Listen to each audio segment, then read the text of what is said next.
case and talk more about it. There's some stuff on Banfield, and Banfield and Nancy Grace are my favorite true crime people, female people. I've got my favorite male. I like Brian Enteman, and I guess I picked Vinny Palatino. Is that his name? I like those two. I like him because he's old school. So let me share the page with the Banfield. I do warm ups for my mouth because I have a little bit of a speech impediment, and I was trying to do new warm ups, and some of them I couldn't do. But I remember. Do you remember Flee Fly Flee? Flee Fly Flow Vista Kuma Kuma Kuma Vista, and then I couldn't do the oh no no no not the Vista, Isi Misi DC Misi Owa Dema Waptamini. I got really a bit biddle oh boy dot skidala. That was a really hard one for me to do. I still can't do it, but I guess I'll practice on it.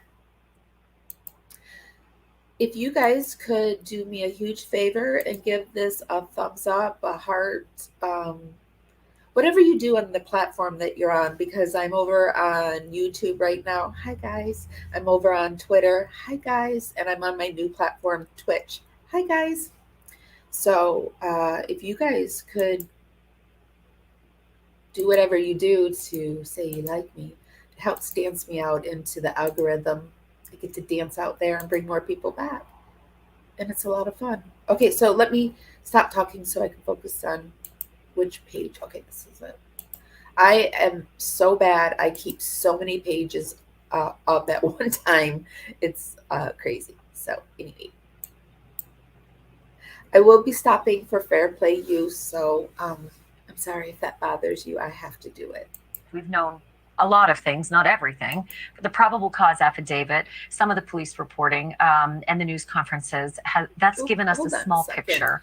But what we... When I have problems with StreamYard because when I'm streaming, I have to be over on the page I'm streaming or it lags. And so I miss a lot of the comments. So I'm sorry, guys. I truly am not ignoring you. I just don't see it right away.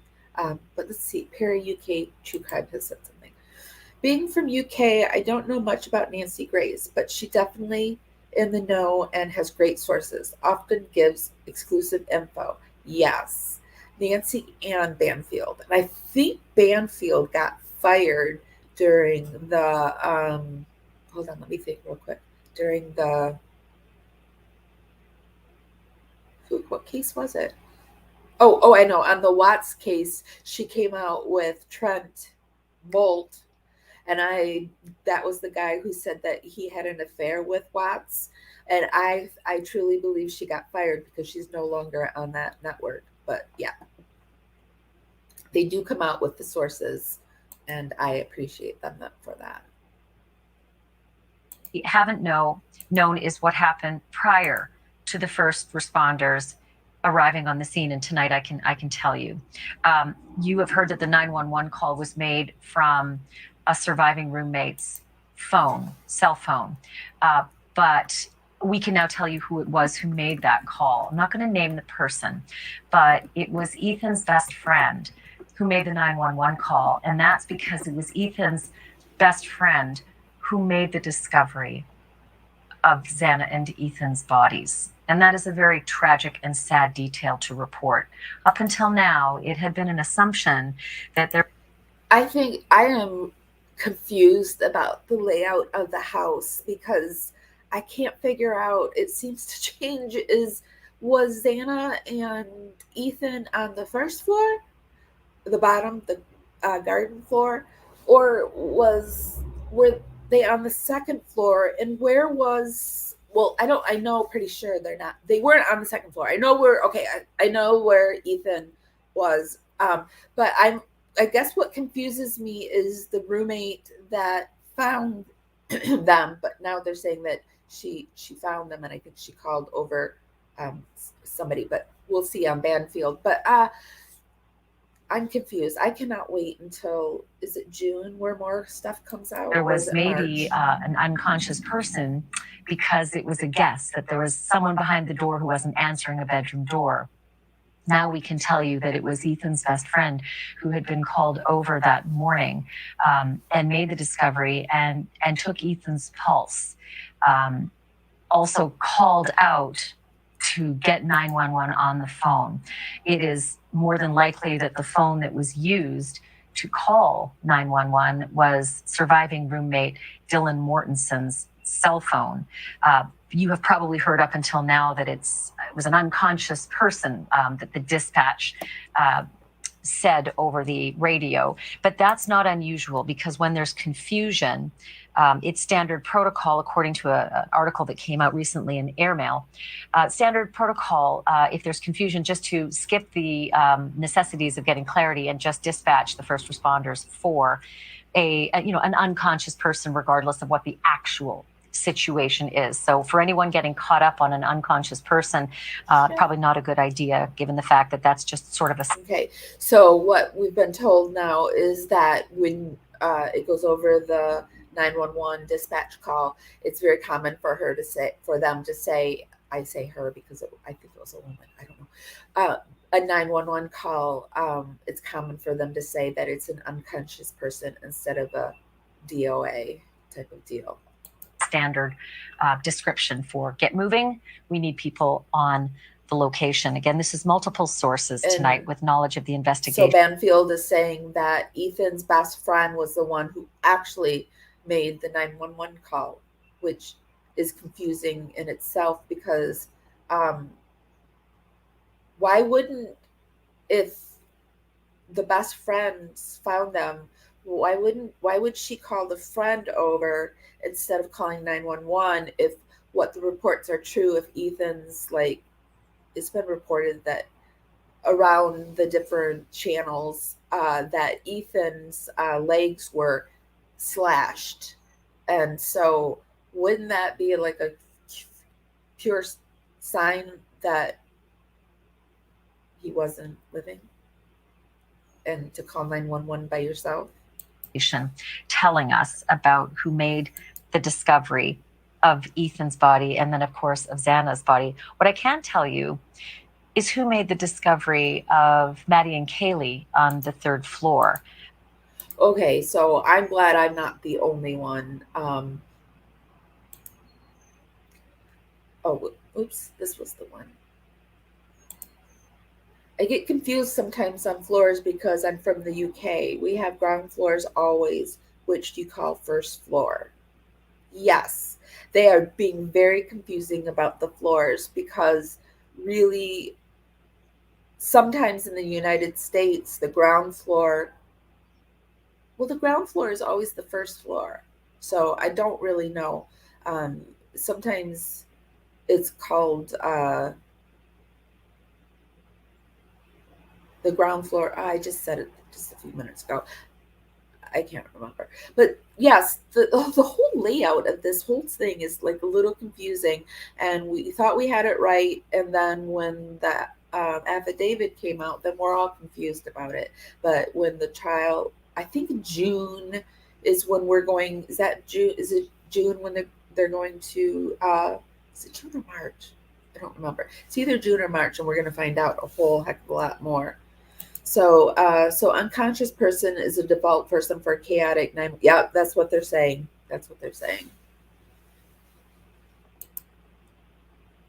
I'm not sure if it was garden floor. That's what it is. Sometimes the ground floor is called the garden floor. I know that because I'm a social worker, and they tried to, we moved buildings and they put us all in the garden floor, and they tried to make it sound like really nice, like the garden floor, but it's the basement.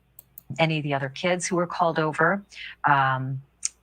What is interesting about this whole scenario that played out that morning was that kids came over to the home, and then that's another word. We have ground, basement, and garden for the first and first. So we've got 4 things for the first floor. And was called. So who knows if there was any knowledge of the carnage that had taken place in that home before the kids came over. I mean, isn't that the question? Like, how much carnage was visible to the naked eye? How much carnage did these students see prior to calling 911? I'm not a victim blamer, shamer. I am not. I know I have my BA in social psych, so I know the mind does crazy and weird things under stress. So I'm not a blamer. I just have questions. Right? It's Sunday morning after a fun Saturday night. And maybe, just maybe, kids were coming over to, get together and go out for a Sunday brunch. But some kids who are unidentified at this time went over to the house that morning, and it was Ethan's best friend who made that discovery. I don't think they're going to demolish the house. I mean, they didn't even demolish the Watts house. So I don't think they're going to demolish it, especially since it's a rental house for students for college. I think that it's going to be a stigmatized house now, and it's going to be like many people are going to say it's haunted.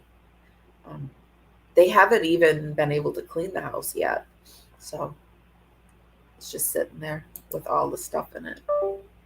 Discovery, and took Ethan's pulse and yelled for them to call 911, and ultimately got on the phone on Dylan Mortensen's phone and talked to the 911 operators. I want to bring in News Nation senior national correspondent Brian Enton. There's Brian Enton. Brian has been at the forefront of reporting this story. It's such an uncomfortable detail, but it is one piece. Entenmann are donuts. I'm a donut freak, so I called him Brian Entenmann. Of the puzzle that we've been trying to figure out in terms of why it's so complicated, that scene the morning of the murders. Yeah, so much of this has been confusing based on the reports we've gotten from police. There have been so many holes and things that they haven't shared. I think beginning with your exclusive reporting last week, things started to make a little... You think that? I think Perry says, I think it was all about self-preservation for Dylan. She didn't want anything to do with whatever happened. Scared of complications with the university. I don't think that at all. Okay, so Dylan had psychological issues prior to this happening. It was reported that she had sleep disturbances due to post-traumatic stress. I have the same thing, and I get up in the middle of the night and I do things and I don't know I'm doing them. I kind of know I'm doing them, but I don't really know I'm doing them. Sometimes I remember I did it, sometimes I don't remember. Sometimes I have things sitting out on the counter and I'm like, oh, I was up last night, and then I can kind of remember what it is. But when you have that, can you imagine if you have that and then you're standing in your room and you're watching a man in a mask walk by? Does your mind really think it's real or not? Your mind is such a weird thing. I don't know. I think she was terrified. I think she was literally terrified. But I'm not going to put you down for what you think, because that's your own opinion, and I respect it because you said it in a very nice way. A little bit more sense in terms of surviving roommate Dylan, and the fact that she may have thought that there were noises coming from upstairs, but not necessarily noises that meant that something bad was happening, or that a murder was happening. That started to explain why she may have not initially called 911, in the middle of the night. Your exclusive reporting. I think she was annoyed by all the noises, so she kept getting up and she was yelling out. And then the last time she just was, this guy walked by. But I have to tell you, I lived in a house with a bunch of people in college, and there were strange people coming and going because it was a house. It was a Greek house that I lived in. It wasn't a sorority. It was a Greek house. We were both female and male. We were the first male-female Greek society in the nation. And there were men and women walking all around the house because we had boyfriends, we had parties, we had best friends, we had friends, we had, we just had people walking in and out of the house. And the door being locked was a joke. It was an absolute joke because it was supposed to be locked at 10 o'clock every night, but people would forget their keys and they would pound forever. And, when you're drinking or doing any kind of substances, you go into a deep sleep. So, I know the chaos of college housing and why you might not call the police. sort of shed light on that. And now I think this sort of continues to, again, put the pieces together now to know that there were people who came to the house that morning. And it would make sense, what you said about the unconscious person, that may have just been a categorization that the 911 call was put under. But certainly tragic, as you said, to think that Ethan's best friend, took the pulse. I mean, it's all just so heartbreaking. Thank you for watching. Go to newsnationnow.com. Just when you don't think it could get any more heartbreaking, it gets more heartbreaking. See, Perry UK says, I think she thought there had been a fight or similar, didn't want anything to do. Oh, okay. When she saw him leave and didn't hear anything, she just locked her door. Yep. I don't think she thought it was as serious as what it was, because nobody would go to sleep on that. Nobody. And I don't think anybody would hide in their room until noon the next day, unless she got scared,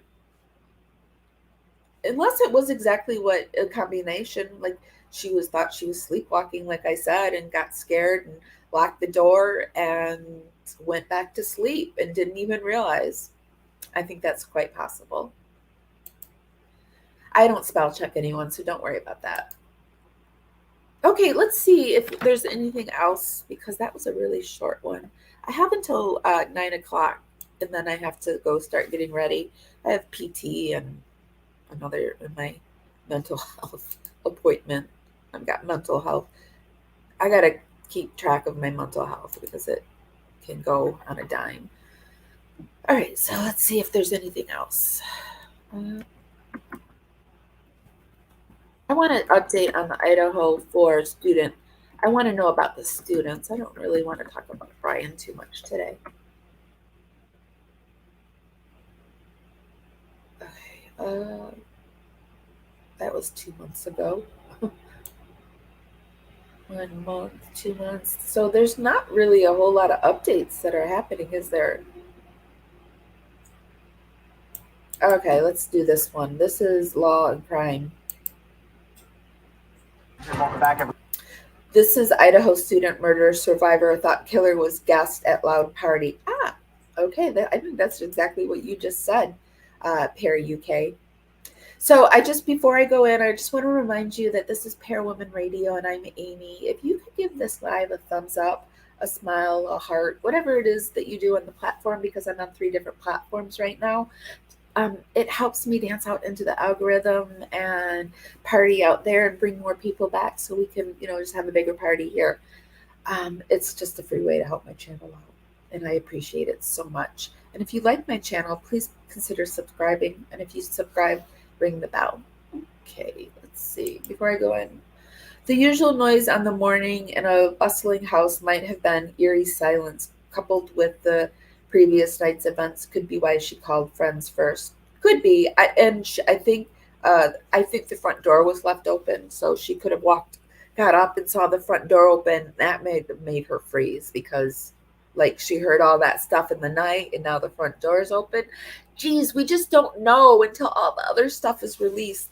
It's just so many coulda, woulda, shoulda, right? But it's kind of fun to do in the interim, isn't it? I like to figure out what's up. When I watch a mystery, I am constantly in my head trying to figure out who the killer is, and it always disappoints me if I guess it beforehand. Everybody, we have an update for you right now on the murder of 4 University of Idaho students. A source has provided more information about why a roommate who allegedly saw the murderer didn't call 911 right away. The roommate, referred to as DM in the probable cause affidavit, told the source that she thought noises she heard were from people in the house partying late into the night. The house on King Road was known for having lots of people in and out at all hours. 4 people were stabbed to death inside. Yes, unfortunately, in the U.S., when you are subpoenaed, you must come or you will be arrested, unless you haven't been served. There's a way that they can tell. They send the papers out, and if they have to be hand delivered, and they do pretty sneaky things sometimes to hand deliver them. But yeah, they have to be served, and if you're subpoenaed, you must appear. unless you're ill or something like that. Out of that home in November, where 2 roommates actually survived. Now, DM, one of those roommates, told police that she opened her bedroom door at one point. My little dog's on my and saw a man. I have to get my headphones because this is really quiet. I'm sorry, you guys. I'll be right back.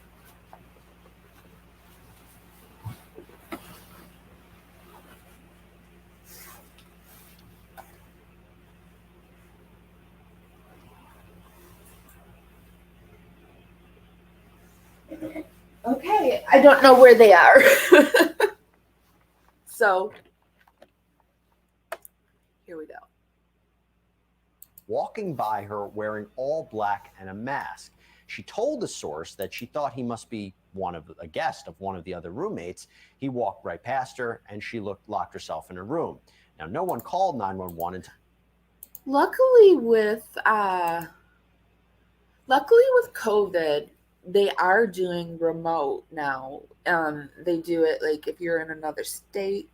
Although in the Alex Murdaugh case, I think the defense is flying in their witnesses. But I mean, it could be that they're the experts that they're flying in, but they have mentioned quite a few times that they're flying in the witnesses. So I don't know exactly how that works, how you get to be able to do it on remote, because in the Amber Heard Johnny Depp case, we had a lot of remote witnesses. So I'm not really sure on that. If anyone else knows, please let us know. Till lunchtime the next day. Police ended up arresting Brian Koberger, a doctoral student at nearby Washington State University, more than a month after the murder, saying he was the man who committed the brutal stabbings. DM's memory now seems to be a bit different from what she told investigators, because in her latest recollection, she wasn't frightened by the random man in the hallway. But you know what? Memory can be a tricky thing. So we spoke with an expert about how memories can change over time. Well, you don't need a PhD to know that as time passes, our memories begin to fade. It's that weakening memory that's fading with the passage of time becomes more and more vulnerable to potential contamination. And contamination can happen when you get suggestive information from other sources. If you're questioned in a biased or leading fashion, if you overhear other people talk about what happened, it can affect you. But we also can alter our own memories. That's called autosuggestion. We think about what might have happened, what probably happened, what could have happened, and sometimes those what could haves become what did. And we've also learned that suspect Brian Koberger. I find that ever since I had my stroke / brain bleed, my memory is different. I can tell that it's different, and some things I cannot remember anymore. Koberger was an experienced letter, and Koberger was a TA with the Department of Criminal Justice and Criminology.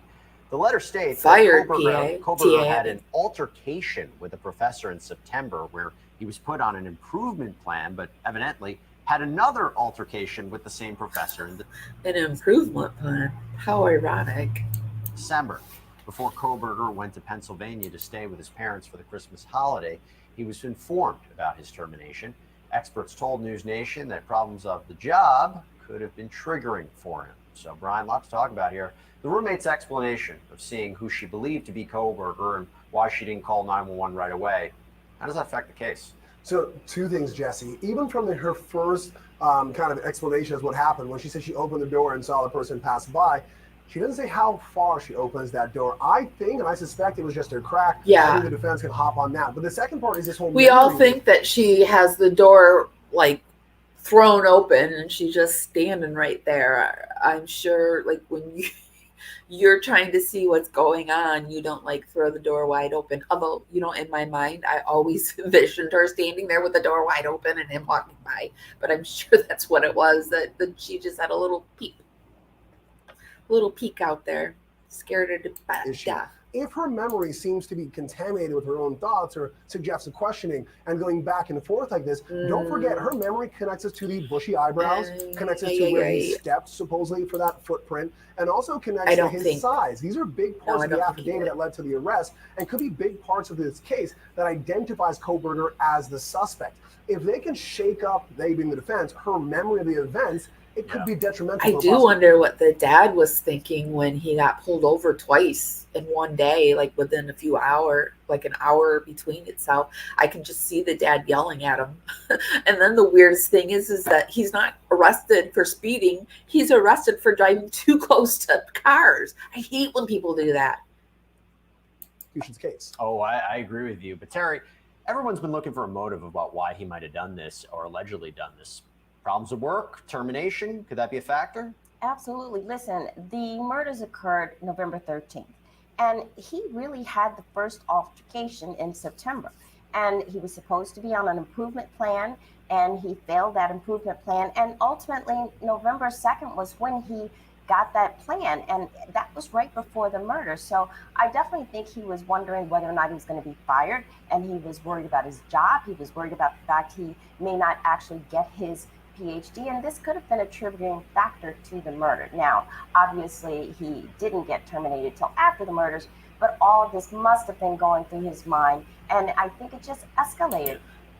It has been reported that he was different after the murders. Because he continued to have other altercations even after the murders. Yeah, we have the how, we have the when, we have the where. It is the why that is that outstanding question. Okay. Do you guys want to keep going or should I stop? I've got about 25 more minutes. Let's see if there's anything else.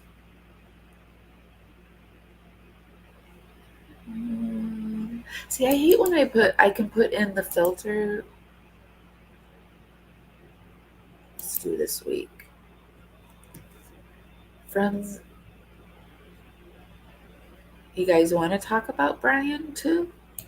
I tried to kind of keep him out of it. Is his name out there? Oh, have you guys seen this? I'm just gonna play a little snippet for you, but rumored in present day. We know now that I love Swoop. Does anyone else watch Swoop? She does such good. I don't have a Discord yet. I don't. I am just growing, and I am unsure that if I have enough subscribers yet. I'm so proud of my subscriber count. I'm just growing. Like I get like 30 to 60 a month. So I've just been growing, and I don't know when to do things. Like when do I like do those? I don't know yet. So no, I don't have one yet. Yes. His dad seemed very proud telling the cop about Brian, didn't he? It's just so sad. I feel so bad for the parents. I really do, because it's been reported that they're just like great people. So I feel so bad. But okay, so this is Parawoman Radio, and I'm Amy. If you could give this a thumbs up, it would help me a lot. But I just want to show you Swoop because we're not going to watch it the whole thing because it's an hour and 10 minutes, but she does great. Let me see if it's showing. I just always have to make sure that you guys can see what I'm showing you. You can see what I'm laying down. So she's done a lot on the Brian Idaho murders update, Brian Kohberger secret. So she's done two recent ones on the Idaho 4, and then she does things that I don't know who Andrew Tate is, but Casey Anthony, Amber Heard, the downfall of Kylie Jenner. She does Kim, Chris. If you're like me and you like true crime, but you also kind of like pop culture, she does a lot of that. And she does a lot of, she has had mental health issues, and she has been our aide, ARD and S-aid and she's a survivor of all that, and she talks about all of that. So if you don't know about Swoop, you should, because it's a really good case. Let me see if she did something. Okay, this is the Brian Kohlberger. So let's just pop in and look at the horrifying Idaho 4. Is already at his Idaho 4, just a little bit of it.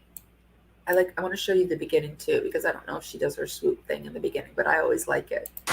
Chilling new details are emerging after what happened to the 4 Idaho students the early morning hours of November 13th. This incident has shaken our community. They went to college together. They went to high school together. They were sisters. He had such an infectious smile. She was so positive and understood the gift of life more than anyone I know. Moscow police, as they continue searching for the suspect, didn't call 911 for 8 hours. 25 days of processing a crime scene. Video shows Madison pointing at a man in a hoodie who appeared to have followed them to the truck. This is where that white Hyundai Elantra comes into play. How y'all doing today? Take a look at your driver's license real quick if I could. Last night, detectives arrested 28-year-old Brian Christopher Kohlberger. This guy has got a master's degree in criminology. He's currently working on a PhD in criminal justice. FBI agents reportedly saw Kohlberger wearing surgical gloves at 4 a.m. with garbage bags. You have a very powerful piece of DNA evidence. All of this surveillance video, all of this cell phone records. How long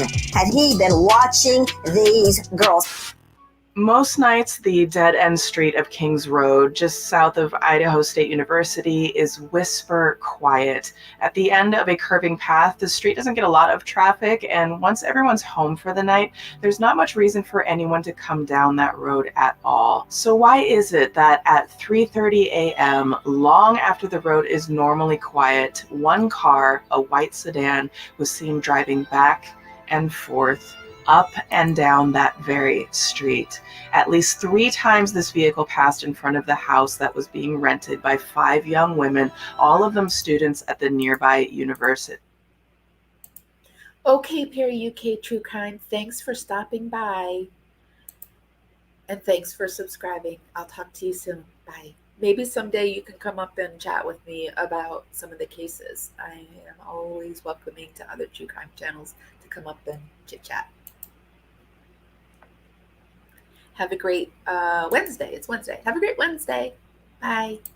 On the 4th pass, the car tried to park, and shortly after that, the house at 1122 Kings Road would receive a menacing and evil visitor. As strange sounds and the muffled barks of a dog emanated from the home, no one could have guessed, not even the people inside, what was happening within. There were voices in the dark, the sound of crying, a man's voice, a dull thud, and then, in the darkness and terror, someone caught sight of a tall, shadowy figure with bushy eyebrows, stalking the halls and dressed completely in black, creating a fear so intense it practically froze the house. No one knew anything was happening in the house until the next day at 11:58 a.m. when someone inside the house called 911. And this is what we know. She's good, huh? We're going to just want to watch a little bit more, and then I will put the link for this down in the comment or description.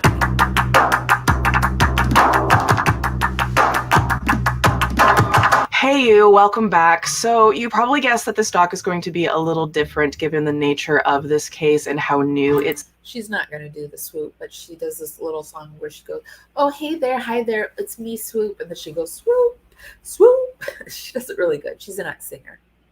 Still is. I think most of you have probably heard about the recent murders in Moscow, Idaho of 4 lovely college students, each of them in their very early 20s, all of whom were found in the same house just minutes from their college campus. This case has absolutely consumed the nation's attention and even beyond, and there was no suspect arrested for a long time. Now, tons of you requested that I cover this case, and I've seen a lot of misinformation and what I think are harmful conspiracy theories that have been floating around. So now that more information is out. This is also the person who has Petty University, which I reference quite a bit when I turn Petty.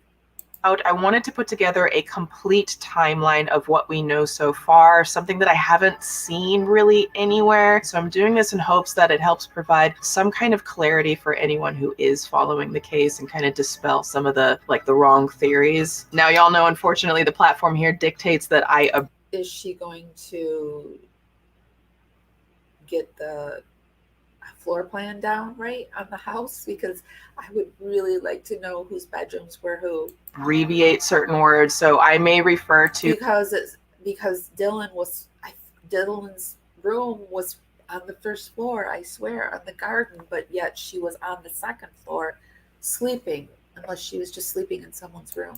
murder as unaliving or just M and so on. Like, trust me, okay, I hate it too. And as always, the acronyms that we have to use on YouTube, I sometimes slip and say it, but I'm not monetized yet, so. Everything that we cover here is alleged. These are just my opinions based on the research. Now, like all Swoop Docs, I will break this down into 3 parts: the timeline of events leading up to and through the crimes, the arrest, and the concerning speculation of the recovered evidence and alleged social media messages. I'm going to be as thorough here as possible, but I can't include every single detail. This would be forever long, and I will be doing a part 2, mostly focused on the very creepy social media posts that Bryan Kohberger may have made, and some more things that I found. We're going to dig into all of. Wait to watch that. That's the one she just released. That into a part 2. Now, quickly, before we get into this, if you're new here, hi, my name is Swoop. Welcome. I am a documentary filmmaker and am obsessed with stories that challenge what I thought I knew about them. So if you're into mind-bending deep dives that tell stories from a fresh, new perspective, then you've come to the right place. Welcome. If that sounds good to you, please go ahead and hit that like button, tickle it under the chin, and also hit subscribe and turn on all notifications so you don't miss a single deep dive. Now, this video is sponsored, and I will be donating a portion of the sponsor proceeds to the National Center for Victims of Crime. As y'all know, your support This is what I like when YouTubers do that. They donate a portion of the proceeds. I will be always doing that. 10% of whatever I make will always go towards some type of help for others. And the sponsors are the reason I'm even able to make these docs as well as these donations. So thank you for watching and checking out the sponsors each week. So real quick at the sponsor, and then we'll jump straight into the timeline. So I don't know about you, but in boosting your product, beautiful soul survivors whose names I won't be saying today for their privacy. For fair play, but we'll just watch about 3 more minutes of it. But Maddie, Kaylee, Xana, and Ethan were real people with bright futures ahead of them, and their futures were stolen from them and from their families far too soon. And I've been going through their social media posts, and each of them all seem just like the kindest, most beautiful souls. They don't seem like they were mean people at all.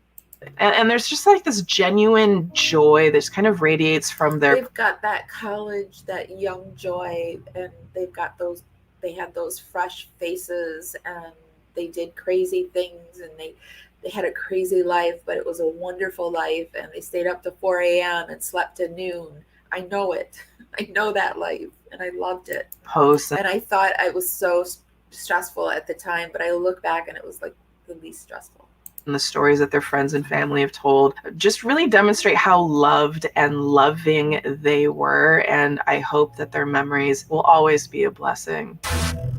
That matched back to the sheet that was left beside one of the dead victims on the bed. So Moscow, Idaho, despite its name, is actually a pretty small college town with the University of Idaho at its center. The population is just under 26,000, and its neighboring town of Pullman, which is just across state lines in Washington, is also a college town with Washington State University at its center, and that has only about 33,000 people. Now, Moscow hadn't seen a homicide in 7 years, and to have a crime this horrifying, like, you can imagine that there just really aren't words to adequately portray the sudden shock and pain that left the community just terrified. I mean, people literally were moving away at this time, and I can't blame them, you know? Now, the house... They were moving away and students were going home before the end of the semester. I had something in my my college town, my college, at the end of one semester, there was a lot of racial issues at my college, a lot of racial issues. In fact, do you remember Sally Jesse Raphael? Some of the students from my college went on Sally Jesse Raphael to talk about the issues because we had the Ku Klux Klan driving through our town. They were like passing out flyers.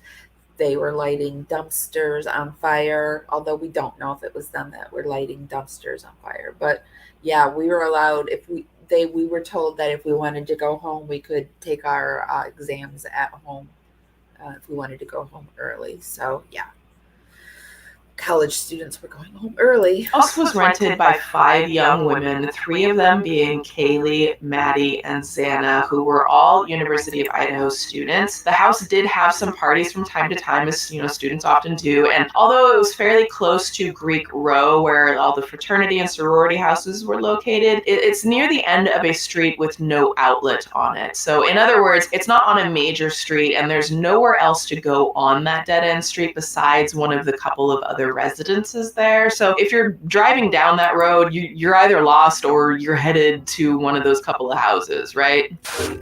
When she asked, she was the Idaho at its young women. 3 of the family moved, sing young and street with no college town with Washington real about them, just to make sure, again, we keep them front of center, and then we will move to the timeline. So Kaylee Gonzalez was born on June 8th, 2001 in Concord, California. Her family moved to northern Idaho when she was just 1 year old, and her family describes her as someone who made friends wherever she went. Anyone who knew Kaylee would tell you the same thing. To know her was to love her. Her love for life and everyone in it was so inspiring.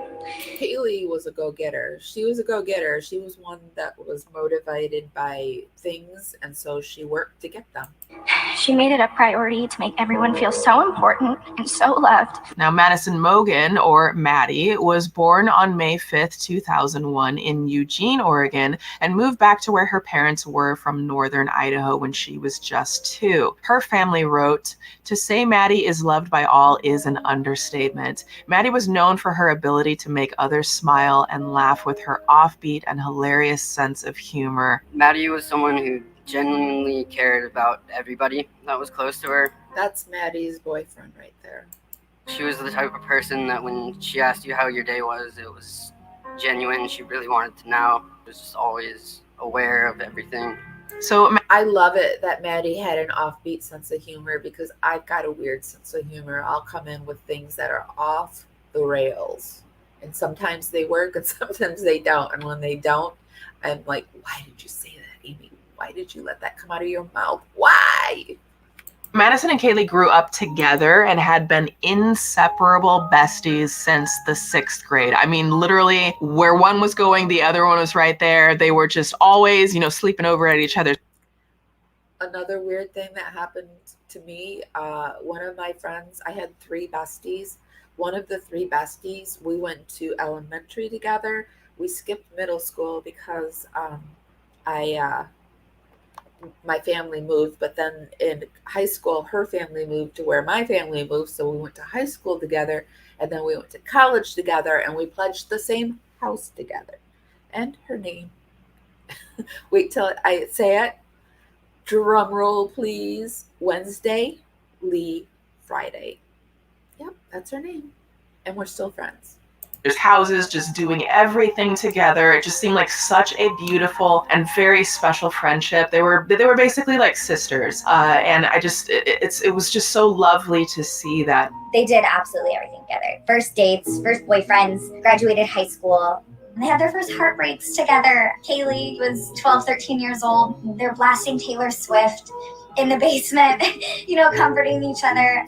I have never experienced before two human beings who just understand and love each other on that kind of level.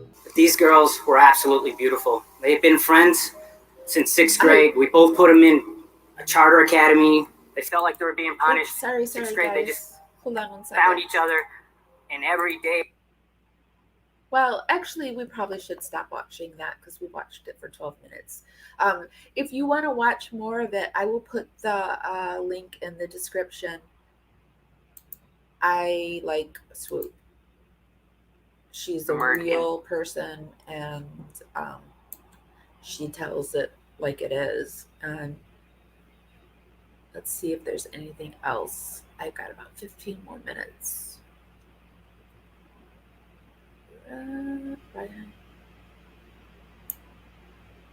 Well, this came out. Did anyone see? I know I'm not. This is Banfield again. So let's watch it. Brian Koberger had a propensity for bloody up close murder, and that has not yet been proved. He still may have needed like a trigger. Okay, good. This is like 8 minutes long. Stop it during fair play. I'll be able to. Oh, you can't see it. That's why when I don't have a co-host, I always have to keep checking to see if you can see it. Hold on a second, guys. Let me share my screen so you can see what I'm looking at. Okay. So this is Parawoman Radio, and I'm Amy. We're just doing a little update on the Koberger, the Idaho 4 case. I guess it's being called the Koberger case now too, which makes me Something to set him off, like maybe a personal crisis, maybe a loss, something that might have made him lash out. Maybe like losing a job, like losing his job as a teaching assistant at Washington State University, and then with that, losing your funding for the doctoral studies program you're in the school, because it appears right now that that's what happened.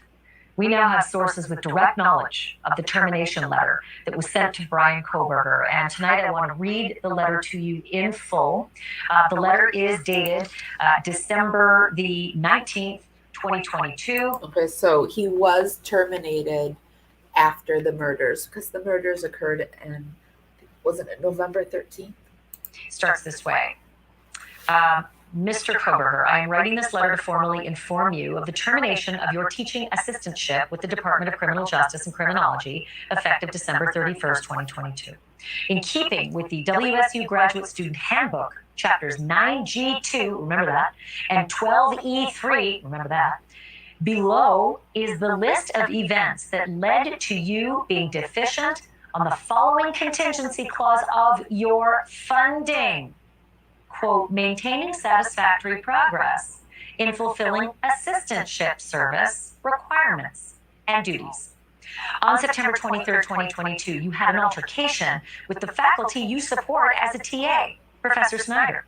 I met with you on October 3rd to discuss norms of professional behavior. On October 21st, Professor Snyder emailed you about the ways in which you had failed to meet your expectations as a TA thus far in the semester. As a result, on November 2, Graduate Director Willis and I met with you to discuss an improvement plan, which you agreed to, and I shared with you in an email dated November 3rd. We met again December 7th, this time with a Professor Snyder, as well as Dr. Willits and I, to discuss your progress on the improvement plan. While not perfect, we agreed there was progress. On December 9th, there was another altercation with Professor Snyder, in which it became apparent that you had not made progress regarding professionalism, and about which I wrote to you on December 11th, requesting a meeting. We met on December 19th, when I informed you of your termination as a TA for spring semester. So there's that. And we dug into the WSU Undergraduate Student Handbook, and we learned that something. had to have been upsetting, to say the least, for Brian.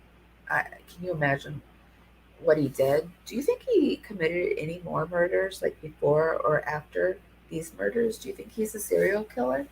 I think he might have murdered animals, but I'm not sure if he murdered any humans prior to this. Those two chapters, 9G2, to start with, that is the protocol for termination mid-semester or before the end of the period stipulated in a current offer letter. And that other one, 12E3, covers graduate and professional student complaint and grievance procedures. All very interesting. Joining me now, Jennifer Coffendorfer. She's a former FBI special agent. She's been following this case since the beginning. Jennifer, I'm so fascinated by the dating on this. I hope these don't bother you. I have some people that are deaf that watch my stuff. I know that you're out there, and I always try to put the subtitles on for them. I don't know who the author of the letter is. We heard certain names that were quoted in that letter. We don't know who wrote the letter. It just refers to as I. But the dates on it are, significant because we knew that he knew he had a meeting coming up on January 19th. He could have been doing that by Zoom as he was crossing the country. But it almost sounded like he didn't see this coming. He didn't see the firing coming. Yeah, I would agree. I mean, certainly by these dates, though. I don't think he thought it was going to happen either because Brian thinks a lot of himself. He knows there is something going awry with his position and would certainly be concerned if these allegations are true. And I agree with you that this would be something that could trigger. It would not answer why he did this, but it would explain why he chose the time to do this. Losing a job, potentially losing your income, the embarrassment of losing your position, maybe even having your dream of being a PhD in jeopardy. Yeah. These would all be triggering factors to propel you into doing something this heinous, combined with his true reasoning from deep inside himself. So what's extraordinary is the screenshot that you have come across from a source, a student of Brian Kohberger's. It's a screenshot of correspondence that she had with him, and specifically a statement that he wrote to her. And here it is. I'm putting it up on the screen. This is Jennifer's reporting. She said, this student is written to. Kohberger says on December 16th, I'm glad that this course has given you a more nuanced perspective pertaining to CJ as criminal justice. Have a great break. Again, this is December 16th. He's going to be canned 3 days later. He's in the process, of being canned. But it truly does seem that he's, carrying on the work of being a TA, even as he's left. He's already in Pennsylvania by this point. It said that him as a TA, he graded the female students differently, more harshly. He's working from home at mom and dad's house. Yes, it would seem his female/women issues has got to stem from his mother somehow. Somehow it's stemming from there. And it's stemming probably from how the girls treated him.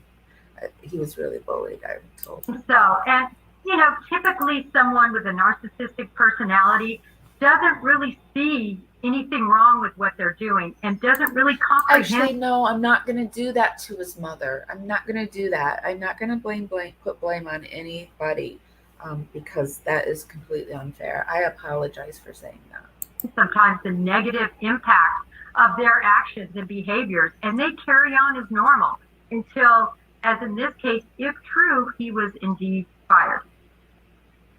So can I ask you, I don't know if you're able to say, because we do keep sources close to the vest, that student he was corresponding with, was it a male or a female student? Female. Interesting, because if we could put that back up, there's a score that's written in the top right-hand corner of the email.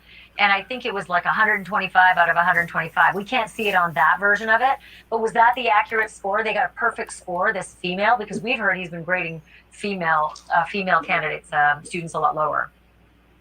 That's certainly what this intimated. I cut it down just to keep her identity, not revealed. Sure. But that's what it looked like, 125 out of 125.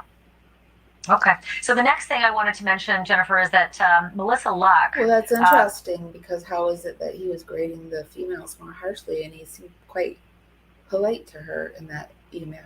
Who's a journalist at KXLY in Spokane. She received a response from WSU about Well, I mean, now that I think about it, he couldn't have been an asshole to everybody in the world because he had some friends, I think, and termination letter and all the reporting that we've been doing. And WSU cited a whole bunch of federal law saying they can't, release a lot of employment records, but they did say this. This is what the statement that she got was. In part, Mr. Koberger does not currently have a teaching assistantship, and he is not currently enrolled in WSU. What do you make of that?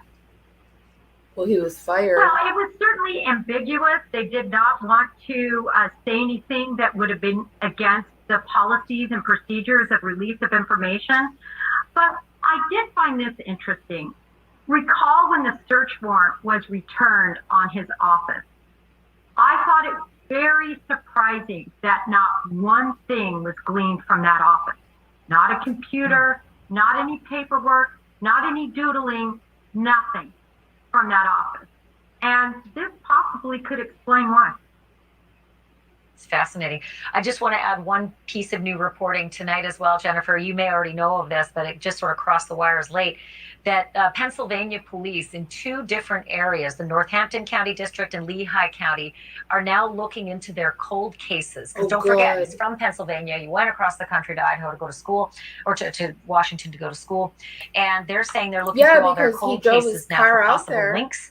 We don't know if he drove by himself, but what did he do on that cross-country trip from Pennsylvania to Washington? Koberger. I suppose that's not a surprise given what they're now learning, in the allegations against him. Jennifer, excellent reporting as usual. Thank you for doing this. Appreciate it.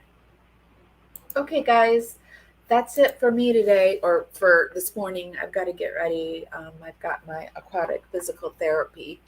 And then I've got my mental health therapy so that I can be sharp and witty and happy, I guess. I don't know.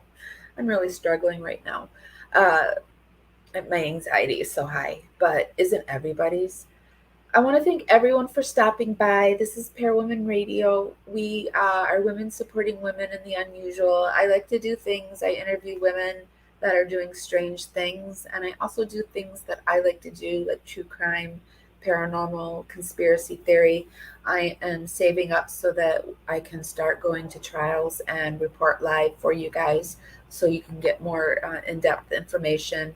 I'm going to do it with my Jeep, and it's going to be a lot of fun, but I have to grow and I have to keep saving my money. So I love you guys. Thank you for coming by. If you could give this a thumbs up, it would really, or a heart or a smile, it would really help my channel. It helps me dance out into the algorithm, and I get to party and dance out there and bring more people back to the party here. So thanks to everyone. And I probably will come on this afternoon with the Alec Murdaugh trial, day 18, the afternoon. I'm not going to be able to do the morning. The morning starts at 10 and my first appointment is at 10. So I will see you guys probably this afternoon. And if I don't, I'll see you tomorrow. Bye.